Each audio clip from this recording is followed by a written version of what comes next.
আসসালামু আলাইকুম রহমতুল্লাহি ওবরকাতুহু। সম্মানিত দর্শক, আজকে এমন কিছু অপ্রিয় সত্য কথা বলবো যা আমি জানি, শতভাগ জানি। যা আমি দেখেছি এবং যা সহ্য করা যাচ্ছে না।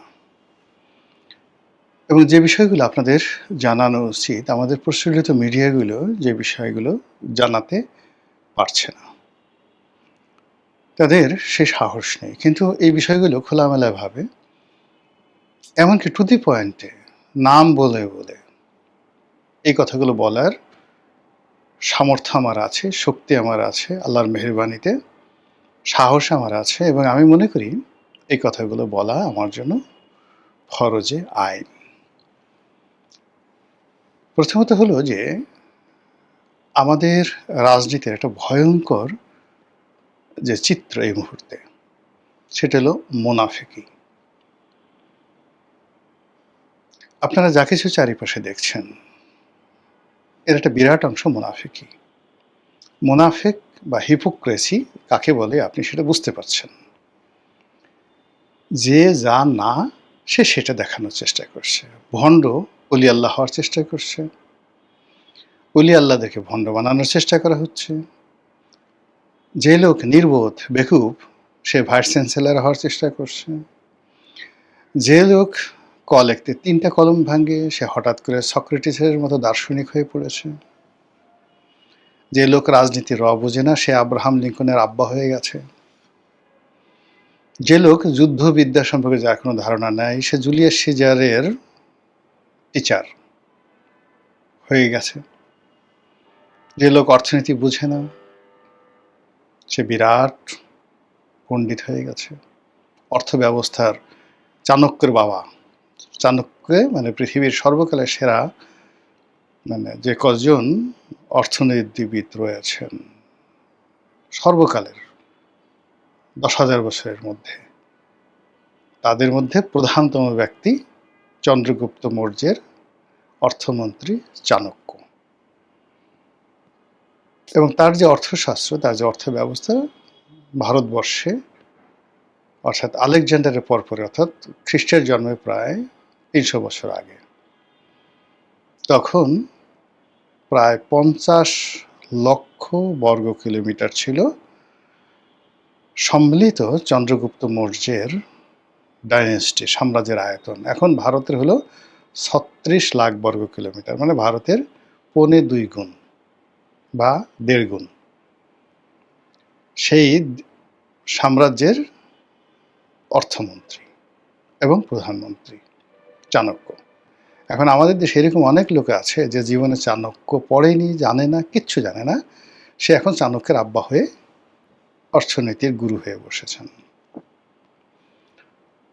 এরপর আরেকজন বিখ্যাত অর্থনীতিবিদ, ইউরোপের যে ভূমি ব্যবস্থা এবং ট্যাক্সেশন সিস্টেম এবং জরিপ সিস্টেম সারা দুনিয়াতে যে এখন চলে, ইভেন আমেরিকাতে, উড ইউ বিলিভ, মহারাজা টোডরমল, তিনি শেরশাহের অর্থমন্ত্রী ছিলেন, পরবর্তীতে আবার আকবরের অর্থমন্ত্রী হয়েছিলেন। তিনি সেটা করেছিলেন এবং তার সেই অর্থব্যবস্থার কারণে 350 বছর মুঘল সাম্রাজ্য টিকে ছিল। এখন এই যে আমরা জমির যে কর নির্ধারণ করি, এ সবই তার আবিষ্কার। এই বাংলাদেশে যখন চরম অর্থনৈতিক দুরবস্থা, তখন এরকম অনেকে রাজা টোডরমল সম্পর্কে কিছু না জেনেও তারা মহারাজা টোডরমলের আব্বা হয়ে বসে আছেন। এই কথাগুলো আমাদের পত্রপত্রিকাগুলো বলছে না। তারা পয়েন্ট আউট করে কোনো ভণ্ডের ছবি আঁকতে পারছে না। তারা বলছে না যে তুমি তো কিছু জানো না, তুমি ভণ্ড, তুমি প্রতারক, তুমি কিছু বোঝো না, তুমি শুধু খেলো, তুমি শুধু হাসো, তুমি শুধু অভিনয় করো, আর এর বাইরে এই জনগণের টাকা খাওয়া ছাড়া তোমার আর কোনো কাজ নাই। মিডিয়াগুলো আগের মতো বলতে পারছে না যে ঘুষ এবং দুর্নীতির বিরাট অংশ তোমার পকেটে যাচ্ছে। তুমি এই অল্প সময়ের মধ্যে বিদেশে টাকা পাচার করে তুমি এবং তোমার যারা লোকজন রয়েছে সারা সুইস ব্যাংকে সয়লাভ করে ফেলেছে। এই কথাগুলো বলা যাচ্ছে না, মিডিয়াগুলো বলতে পারছে না, বলবে কি করে? মিডিয়া থেকে আওয়ামী লীগের লোকজনকে ঝেঁটিয়ে বিদায় করা হয়েছে। যে সকল আওয়ামী লীগের অলিগার, আওয়ামী লীগের সমর্থক বা আওয়ামীপন্থী লোকজন যারা মিডিয়া প্রতিষ্ঠা করেছিল, টেলিভিশন, সংবাদপত্র, তাদের একটা বিরাট অংশ পালিয়ে গেছে, এক অংশ জেলে আছে। যারা আছে তাদের সবার হলকম চেপে ধরা হয়েছে, কারো অন্ডকোষ চেপে ধরা হয়েছে, কারো আরো মানে কি বলবো, অন্ডকোষ হলকম চেপে ধরা হয়েছে, কাউকে হ্যান্ডকাপ পরানো হয়েছে। আর সেখানে নতুন দলবাস পান্ডা কিভাবে দুই কলম লিখতে হয়, কিভাবে মানে যাকে বলা হয়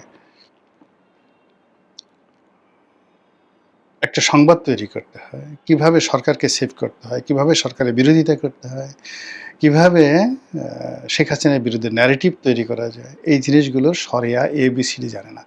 দে are the just street man, রাস্তার মানে ওই যে ইউটিউব এখন অনেক আছে না, আমি সাংবাদিক একটা বিখ্যাত নাটক দেখেছিলাম, ওইরকম এক মহিলা এসে গালের উপর চর বসায় দেয় একজনকে, যাই তুই আমার ছবি তুললি কেন? তখন সে চর খাওয়ার পরেও লাফে বলতে থাকে আমি সাংবাদিক। তা বলে যে সাংবাদিক হলে কি তুই ছবি তুলতে পারবি নাকি? বিখ্যাত একটা মানে হাসির সিনেমার নাটক ছিল। তো এইরকম প্রকৃতির যারা লোকজন, ম্যান অফ স্ট্রিট, তারা এখন কোনো একটা টেলিভিশনের হেড অফ নিউজ হয়ে বসে আছে। জাস্ট কথার কথা, কোনো একটা পত্রিকার সম্পাদকীয় বিভাগের প্রধান হয়ে আছে, কোনো একটা পত্রিকার চিফ রিপোর্টার হয়ে বসে আছে। আর এদের কারণে অনেক গুরুত্বপূর্ণ নিউজ ব্ল্যাক আউট হয়ে যাচ্ছে, অনেক সত্য আড়াল হয়ে যাচ্ছে, অনেক মিথ্যা সামনে চলে আসছে। এতে করে পুরো জনমত সামাজিক মাধ্যমে ঝুঁকে পড়েছে মূলধারার গণমাধ্যম, যেটা সরকারের নিয়ন্ত্রণে, সেখানে মানুষের বিশ্বাস, আস্থা, ভালোবাসা কোনো কিছু নেই। কথা প্রসঙ্গে ধরেন আমি একটা মিডিয়াতে জয়েন্ট এডিটর রূপে আছে, বয়স কত হবে বড় জোর 40-45, 40-42 বছর, দু কলম লিখতে পারে না, কিছু পারে না, কোনোদিন বিএনপি করতে দেখিনি। আমি আর একজনকে জিজ্ঞাসা করলাম, যেখানে সে ওইখানে একটা স্টাফ রিপোর্টার বা সিনিয়র স্টাফ রিপোর্টার হিসেবে আছে। আমি ওর সম্পর্কে জিজ্ঞেস করলাম যে ওই ছেলেটা হঠাৎ করে এখানে আসলো কি করে? তো বলে যে ভাই বলেন না, ও তো মগবাজারে 6-7 হাজার টাকা বাসা ভাড়া দিয়ে থাকতো, কোনো চাকরি ছিল না, তো চাকরি ছিল না, কিন্তু সাংবাদিক পরিচয় দিত, ঘোরাফেরা করতো। এরপর যখন জুলাই বিপ্লব হলো, সে একদিন কোনো একটা জায়গা থেকে পুলিশের হাতে মার খেয়েছে। অ্যাজ এ পথচারী যেভাবে মার খেয়েছে, ওইটাকে সে ক্যাশ করেছে। ওইটাকে সে ক্যাশ করে এখন বিরাট সাংবাদিক সেজে একটা পত্রিকা দখল করে ফেলেছে। সেই পত্রিকার সব কিছু সে নিয়ন্ত্রণ করে এবং ওই পত্রিকার সে পোর্টফোলিও ব্যবহার করে সরকারের একটা অফিসের, যেখানে প্রচুর কন্ট্রাক্টারি হয়, খুবই গুরুত্বপূর্ণ একটি এই ঢাকা শহরের অফিস, সেই অফিসে সে একটা সিন্ডিকেট মেনটেন করে এই অল্প কয়েকদিনের মধ্যে শত শত কোটি টাকার মালিক হয়ে গেছে। আচ্ছা, এই খবর পত্রিকায় কি ছাপাবে আপনাকে? এই খবর কি বিএনপি জানে? তারেক রহমান সাহেব জানে? অথচ লতা পাতা গাছ ঠাল জানে। আরেকটা বদমাইশ, সে একটা টেলিভিশনে চাকরি করত, ওই টেলিভিশনের মালিক আমার বন্ধু মানুষ, যদিও সে বিএনপি করে, আমার বন্ধু মানুষ। সেই মালিকের স্ত্রী আমার ক্লাসমেট সরাসরি, তো যার জন্য ওই সম্পর্কে জানতাম। কয়েকবার তার চাকরি চলে গেছে, কোনো রকম যাকে বলা হয় তাকে রাখতে চায় না, কোনো রকম মানে ননসেন্স দ্য গ্রেট।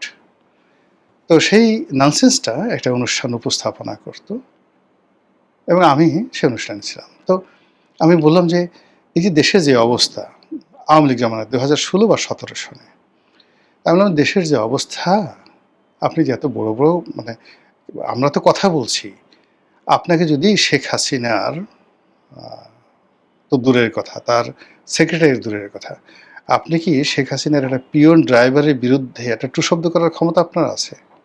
লাইভের প্রোগ্রাম, সে বলে, গাধাটাই বলে যে না, শেখ হাসিনার একটা পিয়নের বিরুদ্ধে কথা বলার সাহস তার নেই। সেই লোক একটা বড় টেলিভিশন দখল করে সেটার হেড অব নিউজ হয়ে গেছে। এখন বড় বিএনপি নেতা, বড় সমস্ত কিছু করে পুরো একটা শক্তিশালী মিডিয়াকে একেবারে রীতিমতো রসাতলে ঢুকিয়ে দিয়েছে। এই যে জিনিসগুলো হচ্ছে মিডিয়া জগতে, রাজনীতিতে মুনাফিকি, মিডিয়াতে এই মুনাফিকি, এটা আবার এই রোগ ছড়িয়ে পড়েছে সচিবালয়ে, এই রোগ ছড়িয়ে পড়েছে কক্সবাজারে চোরাচালানির জগতে, এই রোগ ছড়িয়ে পড়েছে যারা সীমান্তে গরু চোরা কারবারি করে তাদের মধ্যে, কোর্ট কাছারিতে। আপনি চিন্তা করেন যে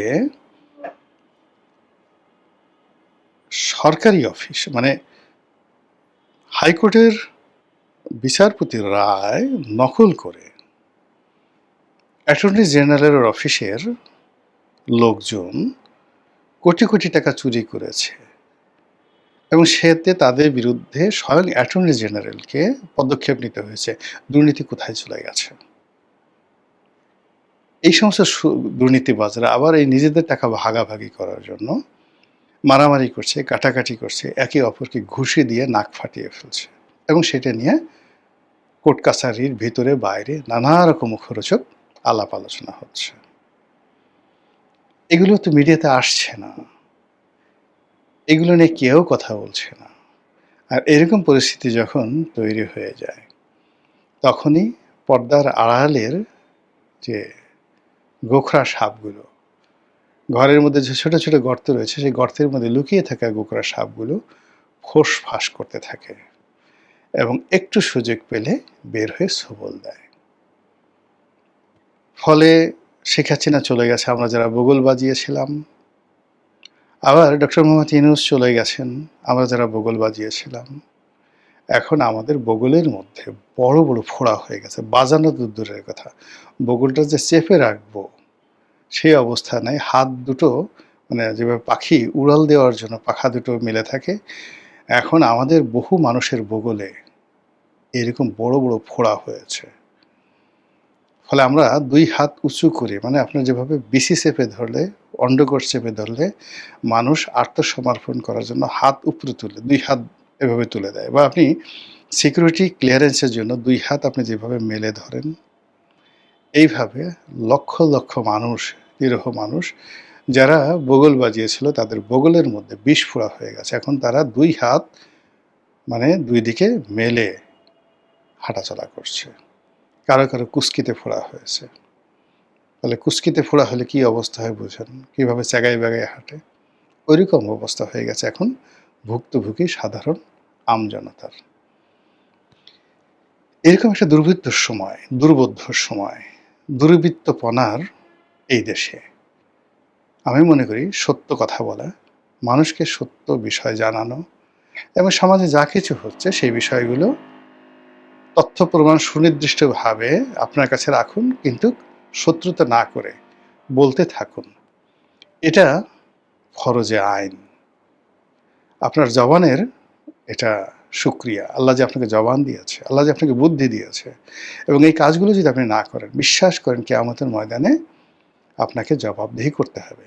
যে তুমি সারা মানুষ যখন এভাবে আকুতি জানাচ্ছিল, কেউ সত্য বলতে সাহস পাচ্ছিল না, সত্য শুনতে সাহস পাচ্ছিল না, ঠিক সেই সময়টাতে তোমার তো সামর্থ্য ছিল, তুমি একটা পত্রিকার সম্পাদক ছিলে, মালিক ছিলে, তোমার অনেক ফেসবুক ফ্যান ফলোয়ার ছিল, সামাজিক মাধ্যম ছিল, ইউটিউব চ্যানেল ছিল, কিন্তু তুমি তো ভয়ে হোক, স্বার্থে হোক, যে কোনো কারণে হোক কথা বলনি। কাজেই আজ যারা সাজাপ্রাপ্ত হচ্ছে, আজ যারা জাহান্নামে যাচ্ছে, তুমিও তাদের অন্তর্ভুক্ত হয়ে যাও। এই কথা যদি আল্লাহ বলেন, আপনি কি জবাব দেবেন? আর সেই ভয় থেকেই এই বিষয়গুলো আপনাদের সামনে তুলে ধরলাম। মহান আল্লাহ আমাদের সবাইকে হেদায়েত দান করুন এবং হেফাজত করুন। আসসালামু আলাইকুম ওয়া রাহমাতুল্লাহি ওয়া বারাকাতুহু।